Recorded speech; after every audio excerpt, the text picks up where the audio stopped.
ইরানের president Ibrahim রাইসির helicopter দুর্ঘটনার নতুন তথ্য দিয়েছে ইরান। তদন্ত প্রতিবেদনে বলা হয়েছে, হেলিকপ্টারটির ধ্বংসাবশেষে কোনো বুলেট বা গুলির চিহ্ন পাওয়া যায়নি, বরং মাটিতে আঘাত করার পরে এতে আগুন ধরে যায়।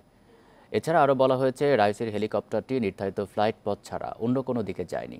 এমনকি বিধ্বস্ত হওয়ার 1.5 মিনিট আগেও পাইলট অন্য 2 হেলিকপ্টারের পাইলটদের সঙ্গে যোগাযোগ করেছিলেন। তাদের কথোপকথনে সন্দেহজনক কিছু পাওয়া যায়নি বলে তদন্ত প্রতিবেদনে বলা হয়েছে। গত 19 মে এক হেলিকপ্টার দুর্ঘটনায় নিহত হন ইরানের প্রেসিডেন্ট ইব্রাহিম রাইসি ও পররাষ্ট্রমন্ত্রী হোসেন আমির আবদুল্লাহিয়ান সহ হেলিকপ্টারে থাকা 9 জন।